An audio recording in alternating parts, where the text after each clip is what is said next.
नमस्कार। आज की इस खास बातचीत में आपका स्वागत है। नमस्कार। आज हम एक बहुत ही गहरे और मैं कहूँगा हमेशा प्रासंगिक रहने वाले विषय पर बात कर रहे हैं। आधुनिक सभ्यता और हमारी रोजमर्रा की जिंदगी पर भगवान राम के जो आदर्श हैं, उनका क्या असर रहा है, क्या प्रभाव है। जी। हमारे पास कुछ ऐसे स्रोत हैं जो इसी पर रोशनी डालते हैं। राम के जीवन की बातें, उनके गुण जिन्होंने उन्हें मर्यादा पुरुषोत्तम बनाया। हाँ। और हाँ, वो कहावतें भी जो हम सब इस्तेमाल करते हैं, कभी कभी बिना सोचे समझे। बिल्कुल, रोजमर्रा की भाषा में। सही कहा।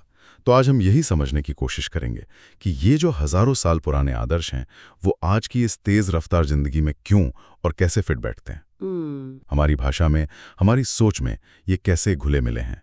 चलिए कोशिश करते हैं राम के जीवन दर्शन का जो सार है उसे पकड़ने की। देखते हैं आज के लिए इसके क्या मायने हैं। जी बिल्कुल। तो शुरू करते हैं राम की पहचान से ही। स्रोत साफ कहते हैं कि राम सिर्फ कोई कहानी के पात्र नहीं है। नहीं, बिल्कुल नहीं। उन्हें सत्य, धर्म यानी सही रास्ता, सही आचरण और नैतिकता, कर्तव्य, इन सब का प्रतीक माना गया है। एक आदर्श पुरुष। हाँ, आदर्श पुरुष, ये शब्द बहुत महत्वपूर्ण है। एक तरह का बेंचमार्क कह सकते हैं जिसके आधार पर जीवन को परखा जा सके। हाँ, ये बात बहुत पते की है। और राम के चरित्र की यही खासियत है कि वो किसी एक समय तक बंधा नहीं रहता।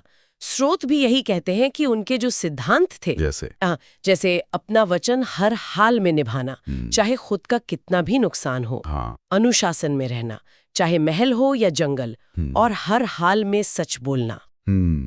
ये चीजें आज के समाज के लिए भी, बल्कि शायद आज ज्यादा जरूरी हैं।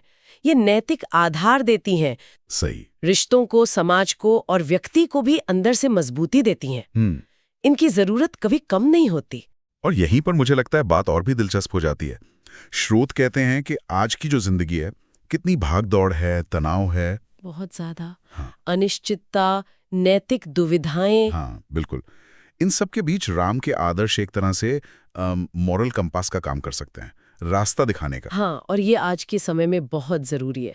सोचिए ना, जब हम बात करते हैं कर्तव्य निभाने की, अपने काम, अपनी जिम्मेदारी को पूरी ईमानदारी से, समर्पण से करना, या धर्म की, जिसका मतलब यहाँ है सही आचरण, नैतिक जिम्मेदारी। सही। और खासकर मुश्किल वक्त में जब बहुत दबाव हो, तब भी धीरज रखना, संयम रखना, ये वो गुण हैं जिनकी जरूरत आज शायद पहले से कहीं ज्यादा है। महसूस होती है। हाँ। राम का जीवन, जैसा स्रोतों में बताया गया है, वो यही सिखाता है कि बाहर चाहे जो भी उथल पुथल हो, अपने अंदर के मूल्यों पर, अपने सिद्धांतों पर कैसे टिके रहना है। ये एक तरह से आंतरिक शक्ति की बात हुई। जी बिल्कुल, आंतरिक शक्ति और लचीलापन।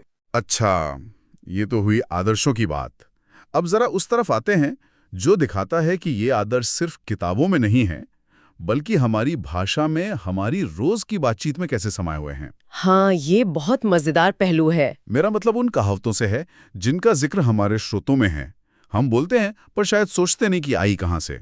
इनका राम से क्या लेना देना है। ये सांस्कृतिक रूप से बहुत आकर्षक है। ये कहावतें सिर्फ मुहावरे नहीं है, ये सबूत हैं कि कैसे कोई एक व्यक्ति या विचार या कहानी किसी संस्कृति की चेतना में इतनी गहरे उतर जाती है कि वो भाषा का हिस्सा बन जाती है, जैसे हमारे डीएनए में कुछ हो। पीढ़ियों के विश्वास, मूल्य, सब इनमें छुपे होते हैं। सही कहा। तो पहली कहावत लेते हैं, सुनने में बड़ी आध्यात्मिक लगती है। राम नाम सुमिरन से फल मिलता है। सुनते तो हैं, पर आज की दुनिया में इसका क्या मतलब निकालें? क्या स्रोत सिर्फ इसे पूजा पाठ से जोड़ते हैं? नहीं, स्रोत बताते हैं कि इसका अर्थ सिर्फ धार्मिक नहीं, मनोवैज्ञानिक भी है। देखिए, जो आस्तिक है उनके लिए तो सीधा मतलब है कि ईश्वर यानी राम का नाम लेने से कृपा मिलती है, मदद मिलती है। लेकिन अगर हम इसे थोड़ा और खोलकर देखें तो ये सिखाता है कि जब बहुत मुश्किल वक्त हो, जब लगे कि कुछ समझ नहीं आ रहा, तब किसी ऊंची शक्ति का ध्यान करना, या कह लें कि अपने मन को किसी शांत, स्थिर जगह पर टिकाना, उसे गजब की मानसिक शांति और हिम्मत मिलती है। ये सुमिरन जो है, ये एक तरह से मन को एकाग्र करने का तरीका है। अच्छा। इससे तनाव कम होता है, वो जो नेगेटिव सोच का चक्कर चलता रहता है वो टूटता है, और इंसान को समस्या से निपटने के लिए एक नई ऊर्जा मिलती है, एक उम्मीद मिलती है। तो ये सिर्फ इंतजार करना नहीं है। नहीं, बिल्कुल नहीं। ये अंदर की शक्ति जुटाने का एक सक्रिय तरीका है। आम भरोसे बैठना। इसको कभी कभी लोग थोड़ा नेगेटिव लेते हैं कि काम छोड़कर किस्मत के भरोसे बैठ गए। क्या स्रोत भी इसे ऐसे ही देखते हैं? नहीं, स्रोत इसे निष्क्रियता से नहीं जोड़ते, बल्कि ये राम के चरित्र के एक बहुत जरूरी पहलू से जोड़ा है, उनका अटूट धैर्य और विश्वास। खासकर वनवास के दौरान। हाँ बिल्कुल, वो 14 साल की अनिश्चितता, मुश्किलें, उसमें जो संयम दिखाया। इस कहावत का मतलब ये नहीं कि आप कोशिश करना छोड़ दें। तो फिर क्या है? इसका गहरा मतलब है कि अपनी तरफ से पूरी सबसे अच्छी कोशिश करने के बाद जो नतीजे आपके हाथ में नहीं है, उनके लिए फालतू चिंता करने के बजाय एक गहरी स्वीकृति, एक विश्वास का भाव अपनाना। अच्छा, मतलब अपना काम कर दिया, अब? हाँ, अब नतीजा ऊपर वाले पर छोड़ देना। ये एक तरह से तनाव से मुक्ति पाने का तरीका है। ये समझना कि हर चीज हमारे बस में नहीं होती।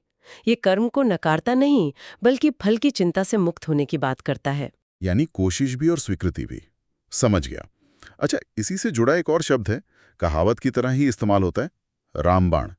कोई कहता है ये इलाज तो रामबाण है, मतलब पक्का काम करेगा। हाँ बिल्कुल, अचूक। तो स्रोत इस अचूकता को राम के किन गुणों से जोड़ते हैं? क्या यह सिर्फ उनके तीर चलाने की कला की बात है? नहीं, ये सिर्फ युद्ध कौशल की बात नहीं है। हालांकि शुरुआत वहीं से हुई। माना जाता है कि राम का बाण कभी चूकता नहीं था, लेकिन स्रोत इसे राम के फैसलों, उनके कामों और उनकी सोच की सटीकता, उसकी प्रभावशीलता, उससे भी जोड़ते हैं। अच्छा, कैसे? रामबाण का मतलब है एक ऐसा हल या उपाय या तर्क जो पूरी तरह सोच समझकर सही वक्त पर सही तरीके से लागू किया गया हो और जिसका कामयाब होना लगभग तय हो।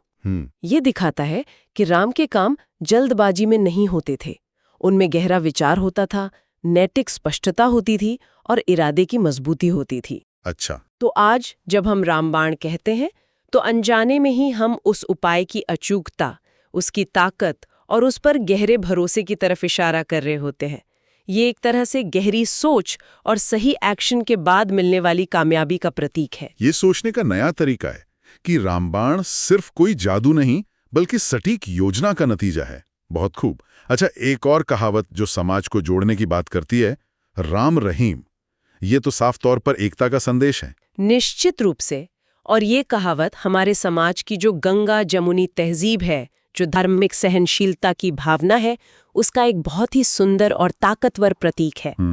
स्रोत बताते हैं कि कैसे राम का नाम सिर्फ हिंदू धर्म तक ही सीमित नहीं रहा, बल्कि अलग अलग धर्मों, समुदायों के बीच आपसी सम्मान, प्यार और जो हमारे साझे मानवीय मूल्य हैं, उनके प्रतीक के तौर पर भी उभरा।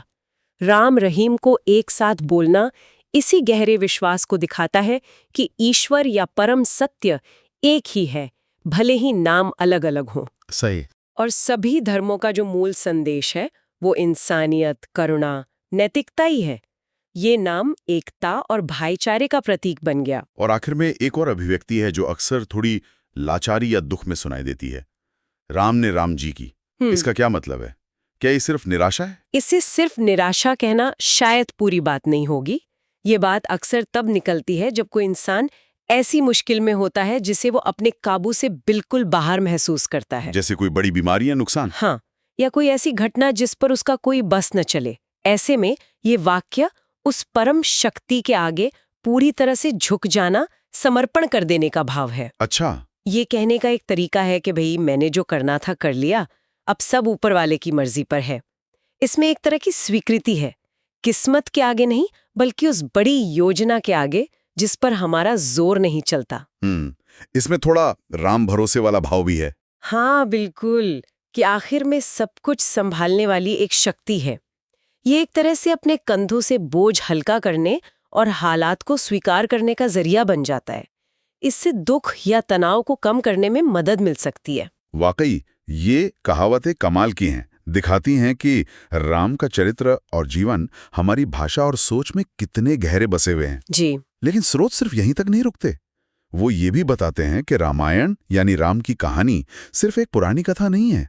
इसमें आज की जिंदगी, लीडरशिप, यहाँ तक कि मैनेजमेंट के लिए भी बड़े काम के सबक हैं। हाँ, और ये एक ऐसा पहलू है जहाँ राम के आदर्शों की प्रासंगिकता बहुत ठोस, बहुत प्रैक्टिकल रूप में दिखती है। अच्छा, कैसे? स्रोत बताते हैं कि रामायण में रिश्तों को कैसे निभाया गया, चाहे परिवार के हों, समाज के हों या राजकाज के, ये सब नैतिक सिद्धांतों पर आधारित था। उसमें जो सेवा का भाव है, जैसे हनुमान जी की सेवा, उसे आज के कॉर्पोरेट जगत में सर्विस ओरिएंटेशन या लॉयल्टी से जोड़कर देखा जा सकता है। और लीडरशिप? राम का नेतृत्व सिर्फ हुक्म चलाना नहीं था, वो मूल्यों के साथ मिसाल पेश करते थे। अपनी टीम को, जैसे सुग्रीव, विभीषण, वानर सेना, उनको प्रेरित करते थे, उनके झगड़े सुलझाते थे, एक कॉमन गोल के लिए सबको जोड़ते थे। इसमें आज की लीडरशिप थ्योरी के कई गुण मिलते हैं: दूरदर्शी नेतृत्व, नैतिक नेतृत्व, टीम बनाना। क्या स्रोत कुछ और खास मैनेजमेंट सिद्धांतों का भी जिक्र करते हैं? बिल्कुल। स्रोत बताते हैं कि रामायण में रिसोर्स मैनेजमेंट है, जैसे वनवास में कम साधनों में गुजारा करना। संकट प्रबंधन है, जैसे सीता हरण के बाद हालात से निपटना। स्ट्रेटेजिक प्लानिंग है, जैसे लंका पर चढ़ाई की तैयारी। और नैतिक दुविधाओं का सामना करना, जैसे वाली वध का मामला। इन सब से आज के मैनेजर्स और लीडर्स बहुत कुछ सीख सकते हैं। और राम के व्यक्तिगत गुण? वो तो हैं ही, जैसे कर्तव्य निष्ठा, अपने काम और वचन के प्रति पूरा समर्पण, संयम, अपनी भावनाओं, इच्छाओं पर काबू रखना, चाहे गुस्सा हो या खुशी, और परोपकार, अपने फायदे से ऊपर उठकर दूसरों की भलाई सोचना। ये सारे गुण आज के लीडर्स में होने चाहिए। रामायण को अगर इस नजरिए से पढ़ें तो ये पर्सनल और प्रोफेशनल ग्रोथ के लिए एक गाइड बुक जैसी लग सकती है। यानी ये सिद्धांत सिर्फ निजी नैतिकता नहीं, बल्कि एक अच्छा संगठन चलाने और यहाँ तक कि राष्ट्र निर्माण के लिए भी काम के हो सकते हैं। हाँ, बिल्कुल माने जा सकते हैं। तो इन सारी बातों को अगर हम समेटें, राम का आदर्श पुरुष होना, आज की जिंदगी में उनकी प्रासंगिकता, हमारी कहावतों में उनका जिक्र और रामायण से मैनेजमेंट के सबक, तो निचोड़ क्या निकलता है? इन स्रोतों का आखिरी संदेश क्या है? निचोड़ यही है कि राम और उनके आदर्श सिर्फ भारत की सीमाओं में बंधे नहीं हैं। उनमें एक यूनिवर्सल अपील है, पूरी दुनिया के लिए संदेश है। उनके जीवन से जो शिक्षाएं मिलती हैं, रिश्तों में मर्यादा और सम्मान कैसे रखें, समाज में नैतिकता और न्याय कैसे बनाए रखें, अपने कर्तव्य को अपने सुख दुख से ऊपर कैसे रखें, और सबसे बड़ी बात, जिंदगी की बड़ी से बड़ी मुश्किलों और मुसीबतों का सामना हिम्मत, धीरज और अटूट विश्वास के साथ कैसे करें। ये सब बातें समय, जगह और संस्कृति से परे हैं। ये आज भी उतनी ही जरूरी है, उतनी ही प्रासंगिक है, जितनी शायद पहले कभी थी। और जैसा हमने देखा, हमारी रोज की कहावतों में उनकी इतनी गहरी जगह होना, ये सबूत है कि उनका असर सिर्फ कथाओं या धर्म ग्रंथों तक नहीं है। नहीं, बिल्कुल नहीं। ये हमारी आज की सभ्यता के नैतिक, सामाजिक, यहाँ तक कि भाषा के ताने बाने का हिस्सा बन चुका है। ये सिर्फ इतिहास नहीं है, ये आज को समझने और भविष्य को राह दिखाने का भी एक स्रोत है। सही कहा। तो आज की इस बातचीत से हमने यही समझने की कोशिश की कि कैसे राम के आदर्श आज भी हमारे मूल्यों को बना रहे हैं, उन्हें प्रभावित कर रहे हैं। कैसे रोज की साधारण लगने वाली कहावतें उनके गहरे असर को दिखाती हैं, और कैसे रामायण की सदियों पुरानी कहानी पर्सनल ग्रोथ से लेकर प्रोफेशनल मैनेजमेंट तक कई क्षेत्रों में हमारा मार्गदर्शन कर सकती है। जी, और जाते जाते श्रोताओं के लिए एक सवाल छोड़ना चाहूंगी जिस पर वो सोच सकते हैं। जरूर। स्रोत ये तो कहते हैं कि राम के आदर्श स्थायी हैं, कालातीत हैं, लेकिन आज का समाज बहुत तेजी से बदल रहा है। नई टेक्नोलॉजी, दुनिया भर की चुनौतियां, समाज का बदलता ढांचा। हाँ, ये तो है। ऐसे में एक सवाल उठता है, क्या राम ने जो मर्यादाएं, जो कर्तव्य, जो आदर्श स्थापित किए, उनकी आज के खास हालात में कोई नई व्याख्या हो सकती है?